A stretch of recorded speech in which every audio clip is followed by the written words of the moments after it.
పెళ్ళైనా పండగైనా వేడుక ఏదైనా పట్టు చీరల ప్రత్యేక వేదిక వారాహి సిల్క్స్. నమస్తే రమగారు. నమస్తే జయ. రమగారు, బంగారం చాలా ఇష్టంగా కొనుక్కుంటాం. దాని గురించి అసలు మనం ప్రత్యేకంగా మాట్లాడుకోని అవసరం లేదు. కాకుంటే కొన్ని సందర్భాల్లో దాన్ని తాకట్టు పెడుతూ ఉంటాం అవసరార్థం. కొంతమంది అసలు బంగారం కొనేదే అందుకు, మనకు అవసరానికి ఆపదగా ఉంటుంది, వేరే ఎవరిని అడగకుండా మనకి అది ఉపయోగకరంగా ఉంటుంది, అదొక ఆస్తి కింద భావిస్తూ ఉంటారు. కరెక్టేనంటారా? అంటే మరికొంతమంది లక్ష్మీదేవి తాకట్టు పెట్టడం ఏంటి అనేది అది కూడా వింటుంటాం కదా. లక్ష్మీదేవి ఖర్చు పెట్టడం ఏంటి అని మానేస్తున్నామా? అదే కదా, మానేయం కదా. బంగారం ఎప్పుడు పెట్టుబడే చేయ, అంటే ఏమనాలి దాన్ని, ఆస్తి, చరాస్తి కింద చూసుకోవాలి బంగారాన్ని, ఎప్పుడు చరాస్తి. ఇప్పుడు మనకి ఆడపిల్లలకి ఆస్తులు ఇవ్వాలని, ఆస్తుపాస్తులు ఉన్నవాళ్ళు ఆడపిల్లలకి పసుపు కుంకాల కింద పొలవాళ్ళు ఇవ్వడాలు అవి మనకు తెలుస్తోంది. ఇప్పుడు కొంతకాలంగా మనకి ఆడపిల్లలకి ఆస్తులు ఇవ్వడం, ఇప్పుడు బాగా అమ్మాయిలకి సగం సగం ఇవ్వడాలు అవి కూడా వచ్చిన చట్టాలు. ఇదివరకటి కాలంలో ఏ ఆడపిల్లకి ఆస్తులు ఇచ్చేవాళ్ళు కాదు. సంస్థానాధీశులు కూడా, పెద్ద పెద్ద వాళ్ళు కూడా పిల్లకి ఒంటి మీద ఉన్న బంగారం బాలతొడుగు అనేవాళ్ళు. బాలతొడుగు అంటే చిన్నప్పుడు చేయించిన మురుగులు, గొలుసు, ఉంగరాలు, కాళ్ళకి పట్టీలు, మెళ్ళలోకి పాపిడి బిళ్ళలు, పెద్ద మనిషి అయినప్పుడు చంద్రవంకలు అవి చేయించేవాళ్ళు. ఆ బంగారంతో పాటు బంగారపు జడ ఇవన్నీ పెట్టి వివాహానికి కట్నంగా పెళ్లి వాళ్ళకి ఏదైనా ఇచ్చేవాళ్ళు. పిల్ల పేరుతోటి ఆస్తి, ఆడవాళ్ళ పేరుతో ఆస్తి ఉండేదే కాదు, లేదు. అప్పుడు వాళ్ళకి ఒంటి మీద ఉన్న బంగారమే వాళ్ళ ఆస్తి. తర్వాత కాలాల్లో భర్తలు చనిపోయినా లేకపోతే పిల్లలు పుట్టక అమ్మాయిని పంపించేస్తే మనోవర్తి ఇవ్వటం. మనోవర్తి అంటే అదే మనోవృత్తి, మీకు కావాల్సినట్టు చేసుకోండి అని అత్తవారింటి నుంచి కొంత ఆస్తి ఆడవాళ్ళ పేరు మీదకి రావడం జరిగేది. ఓకే. అప్పుడు కూడా బంగారమే వాళ్ళతో ఉండే ఆస్తి. అత్యవసరమైతే బంగారాన్ని అమ్మేవారు లేదా తాకట్టు పెట్టుకునేవాళ్ళు. ఓ ముక్కపొడకో, ఓ ఉంగరమో, ఓ కాళ్ళకి కడియాలు, వెండి వస్తువులు, కాళ్ళకి ఇంతంతలా కడియాలు వేసేవాళ్ళు. పాంజేబులు ఇంత పెద్ద పెద్దవి, 30 తులాల పాంజేబులు, 30 తులాల కడియాలు పెట్టుకునేవాళ్ళు. 60 తులాలు మోసేవాళ్ళు.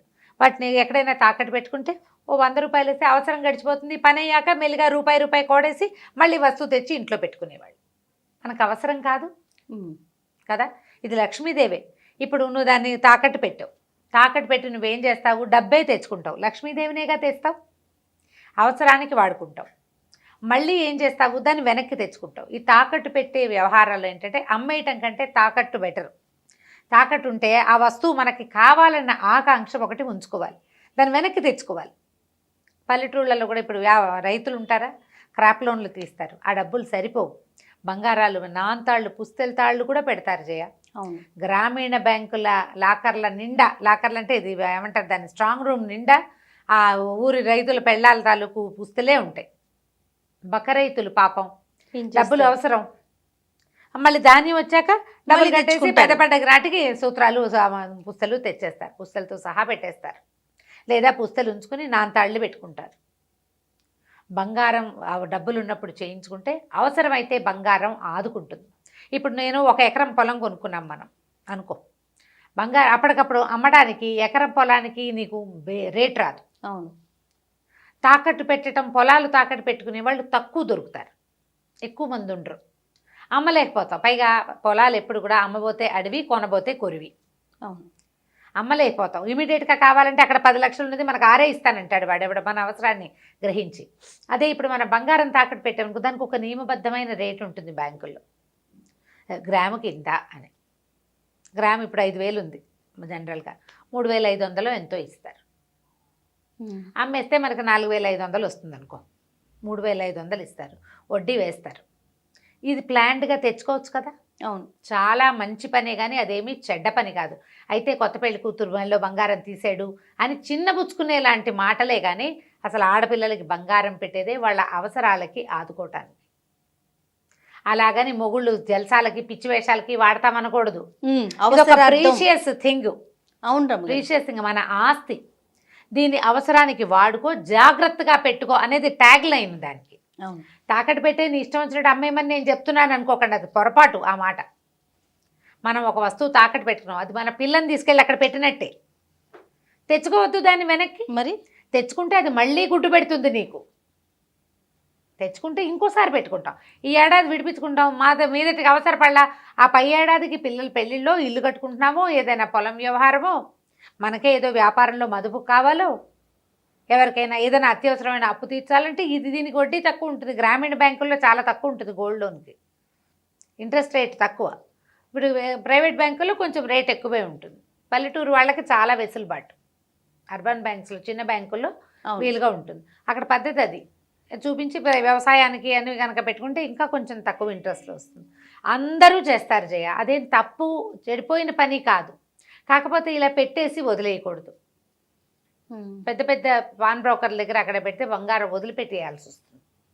కొంతమంది బయట మార్వడీస్ దగ్గర పెట్టేస్తా ఉంటే రమ్మగారు, అంటే పేరు అనొచ్చు అనకూడదు కానీ, బయట షాపుల్లో, చిన్న షాపుల దగ్గర పెట్టినప్పుడు వాళ్ళు రేట్ ఆఫ్ ఇంట్రెస్ట్ కూడా ఎక్కువ ఉంటుంది, ప్లస్ తెచ్చుకోలేకపోవటం. తర్వాత నాకు అనిపిస్తుంది వడ్డీ ఎప్పటికప్పుడు కట్టుకుంటా ఉంటే ఏ నెలక ఆ నెల కట్టేస్తూ ఉంటే ఒకేసారి ఎక్కువ అవ్వదు. అవును, వస్తువు మన దగ్గర డబ్బులు ఉన్నప్పుడు తెచ్చుకోవచ్చు. అంటే ప్రైవేట్ దగ్గర కాకుండా, ప్రైవేట్ వ్యక్తుల దగ్గర కాకుండా మనం కనుక బ్యాంకులో పెట్టుకోగలిగితే కొంత బంగారానికి సేఫ్టీ ఉంటుంది.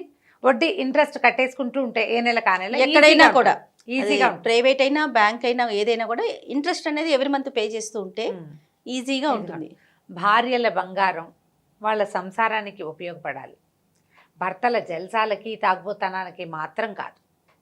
బంగారాన్ని జాగ్రత్త పెట్టుకోండి. కుదిరినప్పుడు కొంచెం కొంచెం గోల్డ్ కొనుక్కోండి. మళ్ళీ ఇందులో రాళ్ళు రప్పలు అవి ఇవి ఉన్నవి కొనద్దు. రాళ్ళు ఉన్న వాటికి ఎక్కువ లోన్ రాదు. అవును, అసలు స్టోన్స్ ఉన్నవి తీసుకోడు కూడా, వెయిట్ తగ్గిపోతుంది. మనం కొనేటప్పుడేమో అదే నేను చెప్పాను, అమ్మబోతే అడవి కొనబోతే కొరివి. రాళ్ళు ఉన్న బంగారానికి కూడా స్టోన్ వస్తువులు, స్టోన్లకు రేటు తరుగు ఎక్కువ, మేకింగ్ ఎక్కువ, గోల్డ్ అని పడతాయా? తీరా మనం బ్యాంక్లో పెట్టకపోతే మనకంత రాదు, మళ్ళీ మనకు రాదంతా. అందుకని ప్యూర్ గోల్డ్ చక్కగా గట్టి వస్తువు చేయించి పెట్టుకుంటే అత్యవసరమైనప్పుడు మీకే ఉపయోగపడుతుంది. కానీ మీరు చెప్తున్నా కదా, బంగారాన్ని తీసుకెళ్ళి బ్యాంకులో పెట్టడం అంటే మన పిల్లని తీసుకెళ్ళి బ్యాంకులో పెట్టడం. పిల్లనైతే ఎట్లా జాగ్రత్తగా వెనక్కి తెచ్చుకుంటాం, ఎక్కడైనా కూర్చోబెట్టాం, కాసేపు ఒక గంట కూర్చో వస్తానని, అట్లా ట్రీట్ చేయాలి గోల్డ్ని. అప్పుడే ఆ వస్తువు మనకి మిగులుతుంది. సొంత పిల్ల, మన పిల్లని ఒక గంట ఎవరింట్లో అయినా కూర్చోబెట్టాం, మళ్ళీ వెళ్ళి టైంకి పిల్లని తెచ్చుకోవాలి కదా. ఖచ్చితంగా అలా జాగ్రత్తగా ముద్దుగా చూస్తే బంగారం, శ్రీ మహాలక్ష్మి ఎప్పుడు మనతో పాటే ఉంటుంది. ఎప్పుడు కూడా డబ్బుని జాగ్రత్తగా చూసుకోవాలి. పారేయచ్చు, సరైన చోటు చూసి పారే, విసిరేసేయి, సరైన చోటు చూసి విసురు, బాగా ఖర్చు పెట్టు, సరైన ఖర్చు చెయ్యి, మదుపు పెట్టు, సరైన చోటు చూసి పెట్టు. నీ పిల్లని పెడుతున్నావు నువ్వు, అంతే అంతే. అలా పెడితే మీరు బంగారాన్ని చక్కగా లక్షణంగా తాకట్టు పెట్టుకోవచ్చు. అవసరార్థం ఏమీ తప్పులేదు. శ్రీ మహాలక్ష్మిని పెట్టి శ్రీ మహాలక్ష్మినే మనం వెనక్కి తెచ్చుకుంటాం. దాన్ని వేస్ట్ చేయొద్దు. శ్రద్ధగా ఉండి మీ వస్తువు మీరు వెనక్కి కనుక తెచ్చుకుంటే ఏ బాధ లేదు. అది తప్పు కాదు, పాపం కాదు, చెడు కాదు. అసలు ఇదివరకటి కాలంలో బంగారాలు ఆడపిల్లలకి పెట్టేది వాళ్ళ అవసరాలకి ఆదుకుంటుందనే, శక్తికి మించి కూడా పెట్టేవాళ్ళు. ఎందుకంటే ఆస్తులు ఇచ్చే వీల్లేదు, ఉన్న ఆస్తులన్నీ మగపిల్లలకే ఉంచుకునేవాళ్ళు. అందుకని ముక్కు కుట్టించేవాళ్ళు, చెవులు ఇక్కడి నుంచి, బావిలీలు ఇక్కడి నుంచి ఇక్కడి దాకా ఇవన్నీ బంగార పోగులు, మెళ్ళో కంటే కాసుల పేరు, గాజులు, పాంజేబులు పట్టి అక్కడి నుంచి వెండి కూడా బాగా ఇచ్చేవాళ్ళు. దీనికోసమే, వాళ్ళకి ఇంకేమి ఇవ్వం, ఇక్కడున్న ఆస్తంతా వెనక్కి ఉండిపోతుంది. అందుకని ఎంత పేదింట్లో అయినా పిల్లకి ఆసరా ఉంటుందని ఓ నాంతాడైనా చేయించి పెట్టేవాళ్ళు. గబుక్కున్న ఎంత చెట్టుకు అంత గాలి, అంతే కదా. వాళ్ళ శక్తిని అనుసరించి ఒక నాంతాడు పెట్టారనుకో, అవసరమైతే పిల్ల ఏదైనా ఏర్పరచుకుంటుంది దాంతో. భర్తకు ఉపయోగం. ఇప్పుడు మొగుడికి ఇవ్వటం అంటే భార్యాభర్త ఒకటి కాదా? నువ్వు నేను వేరా? ఒకటే కదా. అవును, వేరైతే కథ వేరేగా ఉంటుంది. ఒకటే అయితే సంగతి చెప్తున్నాను నేను. ఇది మీ అవసరానికి మీరైనా చేయొచ్చు, భర్తల అవసరాలకైనా చేయొచ్చు. నా వస్తువు నువ్వు నాకు తెచ్చియాలి అనేది మాట్లాడుకోండి.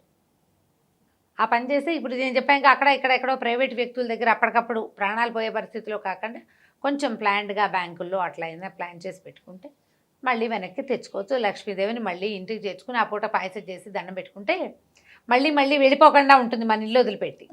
అంతే. ఇది ఎప్పుడు నిరంతరం చెయ్యండి అని కాదు,